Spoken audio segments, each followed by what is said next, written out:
اعوذ باللہ من الشیطان الرجیم بسم اللہ الرحمن الرحیم لن یستنکف المسیح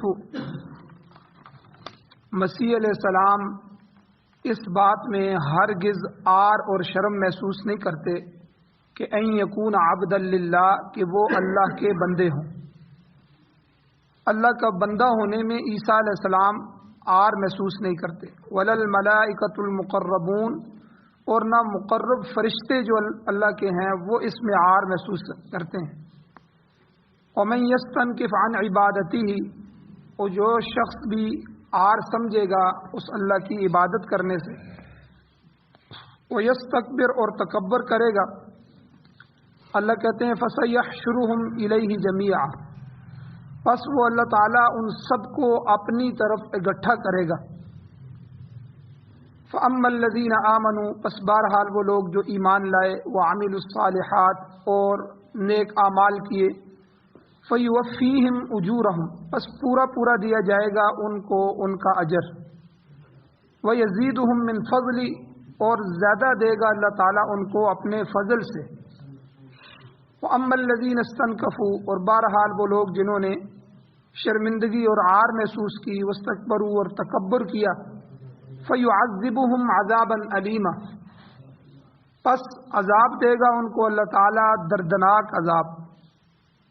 وَلَا يَجِدُونَ لَهُمْ اور نہیں ہو پائیں گے اپنے لیے من دون اللہ اللہ کے سوا ولیًا کوئی دوست، ولا نصیرا اور نہ کوئی مددگار۔ یا ایھا الناس اے دنیا بھر کے لوگو، قد جاءکم برہان من ربکم تحقیق آئی ہے تمہارے پاس دلیل، من ربکم تمہارے رب کی طرف سے برہان، وَأَنزَلْنَا إِلَيْكُمْ نُورًا مُبِينًا اور ہم نے نازل کیا ہے تمہاری طرف ایک واضح نور۔ فَأَمَّا الَّذِينَ آمَنُوا پس بہرحال وہ لوگ جو ایمان لائے باللہ اللہ تعالیٰ پر، وَاعْتَصَمُوا بِهِ اور انہوں نے اس اللہ کو مضبوطی سے پکڑا، فَسَيُدْخِلُهُمْ پس ان قریب اللہ ان کو داخل کرے گا، فی رحمت منہ اپنی جانب سے رحمت میں، وفضل اور فضل میں، وَيَهْدِيهِمْ إِلَيْهِ صِرَاطًا مُسْتَقِيمًا اور اللہ ہدایت دے گا ان کو، رہنمائی کرے گا ان کی سیدھے راستے کی طرف۔ سورۃ النساء کی آیت نمبر 172، 73، 74، 75 اور 176 یہ 5 آیتیں آپ کے سامنے تلاوت ہوئی ہیں، آپ نے ان کا ترجمہ سماعت فرمایا۔ ان آیات کا درس کا پہلا حصہ پیچھے گزر چکا ہے، آج اس کے درس کا دوسرا حصہ۔ کل کے درس کا، پچھلے درس کا خلاصہ یہ ہے کہ یہودیوں نے بڑے بڑے جرائم کیے، بڑے بڑے کفر کیے اور اپنے نبیوں کے سامنے بھی کیے۔ عیسیٰ علیہ السلام کو، موسیٰ علیہ السلام کو انہوں نے بڑا تنگ کیا، بلکہ موسیٰ علیہ السلام کو یہاں تک بھی کہا کہ جب سامری کی پوجا شروع کر دی کہ خدا تو یہاں تھا تو جو بچھڑے کے اندر بول رہا تھا، اور آپ ادھر کوئی طور پر کہاں سے کلام کرنے کے لیے چلے گئے، اور اگر اللہ نے آپ کو کہا ہے کہ یہ تورات آپ نے ان کو دینی ہے تو آپ اس خدا کو ہمارے سامنے لائیں، وہ اللہ ہم سے آ کر بات کرے، ہمیں کہے، پھر ہم آپ کی بات کو تسلیم کریں گے۔ تو اس طرح عیسائیوں میں بہت سے فرقے ہو گئے کہ جنہوں نے اپنے پیغمبر کی محبت میں آ کے ان کو ابدیت سے نکال کے الوہیت پہ لے کے گئے کہ عیسیٰ علیہ السلام اللہ کے بندے نہیں ہیں، بلکہ عیسیٰ علیہ السلام الوہیت اللہ کے بیٹے ہیں۔ عیسائیوں نے یہ عقیدہ بنا لیا، اور اسی طرح یہودیوں نے یہ عقیدہ بنا لیا کہ عزیر علیہ السلام اللہ کے بیٹے ہیں۔ تو آج مسلمانوں میں جب آپ دیکھیں تو مسلمانوں میں بھی کچھ ایسے فرقے ہیں جو کفر میں چلے گئے۔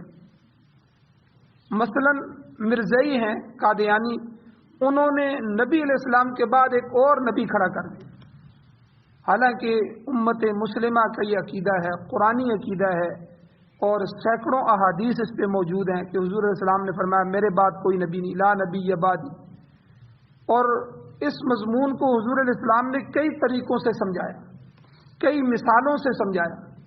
ایک مثال میں حضور علیہ السلام نے محل کی مثال دی، فرمایا ایک محل ہے اور وہ محل بالکل تیار ہے اور لوگ اس کو دیکھنے کے لیے آ رہے ہیں اور اس کی تعریف کر رہے ہیں، کتنا شاندار محل ہے، کتنا خوبصورت محل ہے، لیکن ایک اینٹ کی جگہ اس میں باقی ہے، ایک اینٹ، اور لوگ کہتے ہیں کاش یہاں ایک اینٹ لگ جاتی تو یہ محل مکمل ہو جاتا۔ حضور علیہ السلام نے فرمایا یہ نبوت کا محل ہے، نبی آتے رہے ہیں آتے رہے ہیں، اور یہ آخری اینٹ کی جگہ جو نبی تھی وہ میری تھی، اور یہ اس نے آ کے اس محل کو مکمل کر دی۔ دیکھیں اس مثال سے بھی حضور نے یہ سمجھایا کہ میں آخری نبی ہوں، میرے بعد کوئی نبی نہیں۔ لیکن مرزائیوں نے کہا کہ نہیں، مرزا قادیانی بھی اللہ کا نبی ہے، اور اس کی نبوت پر یقین کیا۔ بڑے بڑے ڈاکٹر، بڑے بڑے انجینئر، بڑے بڑے لوگ قادیانی بن گئے۔ حالانکہ صاف ستھرا سا مسئلہ ہے، سادہ سا مسئلہ ہے، اس کے اوپر کوئی اتنے بڑے دلائل بھی دینے کی ضرورت نہیں ہے، لیکن لوگ گمراہ ہو گئے اور ان کو پاکستان کی اسمبلی میں کافر قرار دیا گیا، اور آج تک وہ اسلام کے بھی اور پاکستان کے بھی اور علماء کے بھی دشمن ہیں۔ وجہ یہ ہے کہ بھائی ہم مسلمان ہیں، اور امریکہ میں جا کے، یورپ میں جا کے روتے ہیں، دیکھو جی ہم مسلمان ہیں، ہم کلمہ پڑھتے ہیں، ہم اذان بھی دیتے ہیں، ہمیں وہاں مسجدیں نہیں بنانے دیتے وہ لوگ، ہمارے اوپر انہوں نے پابندیاں لگائی ہوئی ہیں، اور ہمارے جو بھی پروڈکٹ ہیں، مصنوعات ہے، شیزان ہے اور دوسری، اس پر وہ پابندیاں لگا دیتے ہیں، حالانکہ اپنے آپ کو مسلمان کہتے ہیں، کلمہ پڑھنے والے ہیں، لیکن کیا ہوا؟ گمراہ ہو گئے، جس طرح عیسائی پہلے گمراہ ہوئے۔ تو اسی طرح اہل تشیع ہیں رافضی، انہوں نے کہا کہ دیکھو اہل بیت کو پہلے صحابہ سے جدا کیا، حالانکہ سارے صحابہ ہیں، اہل بیت بھی صحابہ ہیں، صحابی ہونا یہ سب سے بڑا شرف ہے۔ بہت سے اہل بیت ایسے ہیں کہ جو صحابی بھی نہیں بنے تو وہ کافر ہوئے، مثلا حضور علیہ السلام کے چچا، کتنے چچا مسلمان ہوئے؟ 2 چچا حضور کے، 7-8 چچوں میں سے 2 چچا حضرت امیر حمزہ رضی اللہ تعالیٰ عنہ، حضرت عباس رضی اللہ تعالیٰ عنہ مسلمان، باقی 6 چچا حضور پر ایمان بھی نہیں لائے۔ اسی طرح حضور علیہ السلام کے چچا حضرت ابو طالب آخری وقت تک حضور کا ساتھ دیا، حضور نے فرمایا میرے سامنے ہی کلمہ آپ پڑھ لیں، انہوں نے نہیں پڑھا۔ اللہ نے یہ بتانا تھا کہ چچا ہونا یا حضور کے اوپر جان نشاور کر دینا یا جو ہے حضور کا ساتھ دے دینا۔ آپ دیکھیں شب ابی طالب کی گھاٹی میں کافروں نے حضور کو بند کر دیا، بائیکاٹ کر دیا، اس میں بھی حضرت ابو طالب شریک رہے کہ میں اپنے بھتیجے کا ساتھ دوں گا، اور ہمیشہ ساتھ دیا۔ لیکن آخری وقت جب حضور نے فرمایا کہ کلمہ پڑھ لیں تو انہوں نے فرمایا کہ یہ لوگ ابو جال وغیرہ آ گئے، انہوں نے کہا کہ یہ کیا کہیں گے، اپنے باپ دادے کا دین چھوڑ دیا۔ تو اب دیکھیں وہ صحابی نہیں بن سکے، حضور کے اوپر ایمان نہیں لا سکے۔ اور اسی طرح بہت سے حضور کی پھوپھیوں میں سے حضرت صفیہ ایک پھوپھی مسلمان ہوئی۔ تو اس کے بعد اہل بیت میں بھی، اہل بیت ہونا یہ بھی شرف ہے، لیکن خالی اہل بیت نہیں، صحابی ہونا یہ اس سے بڑی شرف ہے کہ یہ سارے کے سارے اہل بیت جو ہے حضور علیہ السلام کی بیٹیاں، یہ ساری کے ساری حضور پر ایمان لائیں۔ تو ایمان لائیں تو گویا کہ صحابیت میں بھی شامل ہوگی۔ تو صحابی ہونا یہ سب سے بڑا اعزاز، پھر اہل بیت ہونا یہ اس اعزاز کو اور زیادہ بڑھا دیتا ہے۔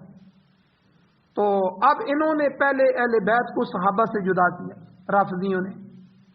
تو اصل میں عبداللہ ابن سبا یہ ایک یہودی تھا، اور یہ یہودی مسلمان بن کے آیا، اور مسلمان بن کے اس نے یہ عقیدے گڑھے اور اہل بیت کو الگ کیا۔ پھر اہل بیت کے الگ سے فضائل انہوں نے بنائے، اس کو فضائل بناتے بناتے انہوں نے اپنے 12 امام اہل بیت میں سے بنائے، حضرت حسن، حضرت حسین، حضرت علی، اور اسی طرح امام جعفر صادق، اور یہ سارے کے سارے ہمارے بھی امام ہیں 12ویں کو چھوڑ کے۔ تو کیونکہ 12واں تو انہوں نے کہا کہ جننی کی اولاد ہے، وہ قرآن اصل لے کے غائب ہو گیا ہے، وہ غار میں ہے، اب قرب قیامت میں نکلے گا، اسی کو وہ امام مہدی بھی کہتے ہیں، اور یہ قائم بریانی اور قائم فلاں یا قائم آل منتظر، یہ انہوں نے اپنے گھروں میں بھی لکھا ہوتا ہے، ہم اس امام کا انتظار کر رہے ہیں۔ تو بہرحال یہ عقیدے انہوں نے بنا لی۔ پھر جو امام بنائے ان کو اتنا درجہ دیا کہ پہلے نبیوں کے برابر لے کے آئے، کہ ہمارے امام حضرت علی رضی اللہ تعالیٰ کو نعوذ باللہ نبیوں تک لے کے آئے کہ وہ نبیوں، پھر نبیوں سے بھی بلند کیا کہ ہمارے جو امام ہیں نبیوں کا درجہ نیچے رہ جاتا ہے، وہ اوپر ہے. پھر ان کو معصوم قرار دیا، پھر ان کو گویا کہ الہ بنا دیا، علی الہ ہے. اور یہ بات حضرت علی رضی اللہ تعالیٰ عنہ کو خود حضور نے فرمائی تھی اپنی زندگی میں. حدیث موجود ہے کہ اے علی تیری وجہ سے 2 لوگ گمراہی میں جائیں گے، جہنم میں جائیں گے. ایک وہ لوگ جو تجھ سے بغض کرنے والے، اہل بیت سے بغض کرنا، اہل بیت سے نفرت کرنا، اہل بیت کے بارے میں کوئی ایسی باتیں کرنا، یہ آدمی کے ایمان کے لیے بڑا خطرہ ہے. تو ایک تو ان کی عزت، ان کی شرافت وہ اپنی جگہ ہے، اس کو بھی برقرار رکھا جائے. تو فرمایا ایک تو تجھ سے نفرت کرنے والے ہوں گے. خارجی حضرت علی رضی اللہ عنہ کے زمانے میں ہی پیدا ہوئے، اور وہ خارجی بڑی عبادت کرنے والے تھے، سارا کچھ تھے، لیکن ان کی حضرت علی رضی اللہ عنہ سے جنگ ہوئی. اور دوسرا فرمایا حضور علیہ السلام نے تجھ سے محبت میں غلو کرنے والے، یعنی محبت کریں گے اور اتنا غلو کریں گے کہ تمہیں بڑھا چڑھا کے الوہیت تک پہنچا دیں. اور ایسے واقعات بھی حضرت علی رضی اللہ عنہ کے سامنے پیش آئے کہ انہوں نے لوگوں کو روکا کہ میں الہ نہیں ہوں، میں خدا نہیں ہوں، میں اللہ کا بندہ ہوں. تو لیکن انہوں نے مرتے مرتے بھی کہا کہ آپ الہ ہیں، ہم آپ کو خدا مانتے. تو یہ طبقے جو ہیں یہ مسلمانوں کے اندر پیدا ہوئے. پھر اس کے بعد باقی طبقے، اگرچہ کئی طبقے ان میں سے ایسے پیدا ہوئے جنہوں نے کہا ہمیں حدیث کی ضرورت نہیں ہے، قرآن ہمارے لیے کافی ہے. یہ کہہ کے انہوں نے منکرین حدیث بن گئے، پورے ذخیرہ حدیث کا انکار کر دیا. قرآن ہماری ہدایت کے لیے کافی ہے، حالانکہ قرآن کی تشریح، قرآن کا بیان جو ہے وہ حدیث ہے، تفصیل حدیث ہے. حدیث کے بغیر ہم قرآن کو نہیں سمجھ سکتے. نماز کا حکم، نماز قائم کرو، نماز پڑھو، نماز پڑھو، یہ سارا قرآن میں حکم ہے. کتنی نمازیں پڑھیں، کتنے وقت کی نمازیں پڑھیں، نمازوں کی کتنی کتنی رکعتیں پڑھیں، کتنی فرض ہیں، کتنی نمازیں واجب ہیں، کتنی سنت ہیں، کتنی سنتیں مؤکدہ ہیں، کتنی غیر مؤکدہ ہیں، پھر ان کی رکعتیں کتنی کتنی ہیں، ان رکعتوں میں ہم نے پڑھنا کیا ہے، رکوع سجدہ کس طرح کرنا ہے، قیام کس طرح کرنا ہے. یہ لاکھوں مسائل جو ہیں نماز کے، یہ حضور علیہ السلام نے حدیث میں بیان فرمائی. تو گویا کہ قرآن کی تشریح حدیث ہے. اب زکوٰۃ کا حکم قرآن میں ہے، زکوٰۃ کے مسائل حدیث میں بیان فرمائے. حج کا حکم قرآن میں ہے اور حج کے مسائل حدیث میں بیان فرمائے. اسی طرح ہر چیز قرآن کے اندر اصول اللہ تعالیٰ نے بیان فرمائے، تفصیلات بھی ہیں، مسائل بھی ہیں، لیکن اس کی مکمل تشریح نبی علیہ السلام نے اپنی زبان سے، اپنے عمل سے کر کے بتائی. تو اس لیے جو بندہ حدیث کو چھوڑ دیتا ہے وہ تو گمراہ ہو جاتا ہے. تو ہمارے مسلمانوں میں بھی اور پاکستان میں ایسے طبقے جماعت المسلمین، انہوں نے کہا جی ہم مسلمان ہیں، بس ہماری جماعت کا نام جماعت المسلمین، اور ہم قرآن کو مانتے ہیں، بس قرآن ہماری ہدایت کے لیے کافی ہے، حدیث ہمیں نہیں مانتے. بلکہ عجیب عجیب مثالیں دیتے ہیں. پرویز جو ہے احمد، اس نے اس کی بنیاد رکھی اور اس پر بڑی کتابیں بھی لکھی. تو اس نے مثال دی، اس نے کہا دیکھو ایک ڈاکیا ہے، ڈاکیا جب خط لے کے آتا ہے آپ کے گھر تک، خط پہنچا کے وہ چلا جاتا ہے. اب آپ نے کبھی ڈاکیوں کو یہ نہیں کہا کہ دیکھو یہ خط کھولو، خط پڑھو اور خط ہمیں سمجھا کے جاؤ. اس نے پیغام لانا تھا، پیغام دے کے وہ چلا گیا. اسی طرح نعوذ باللہ اس مثال کو وہ حضور علیہ السلام پر فٹ کرتے ہیں کہ دیکھو نبی علیہ السلام کو اللہ نے قرآن دینا تھا، قرآن وحی کے ذریعے آپ پر نازل ہونا تھا، آپ نے قرآن ہم تک پہنچایا، اب وہ دنیا سے چلے گئے. اب ہم ان کو یہ نہیں کہیں گے کہ اب ہمیں قرآن پڑھ کے دکھائیں، قرآن ہمیں سمجھا کے جائیں. نعوذ باللہ من ذالک. اس طرح کر کے انہوں نے لوگوں کے عجیب عجیب وسوسے اور شبہ ڈال کے اور ذخیرہ حدیث کا انکار کروا دیا. تو یہ بھی ہمارے ہاں موجود ہے. اس طرح کئی باطل فرقے.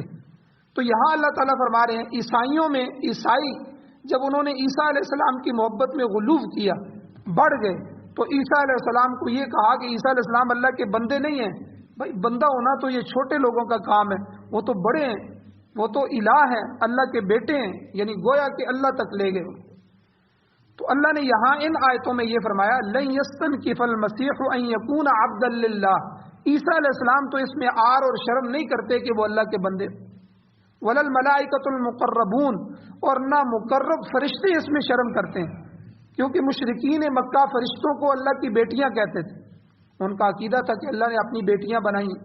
اور عیسائی اور یہودی اللہ کے نبیوں کو، عیسیٰ علیہ السلام کو، عزیر علیہ السلام کو اللہ کا بیٹا کہتے تھے. اللہ کہہ رہے ہیں کہ وہ میرا بندہ ہونے میں شرم محسوس نہیں کرتے، بلکہ نبیوں کی تو تعلیمات ہی یہی ہیں.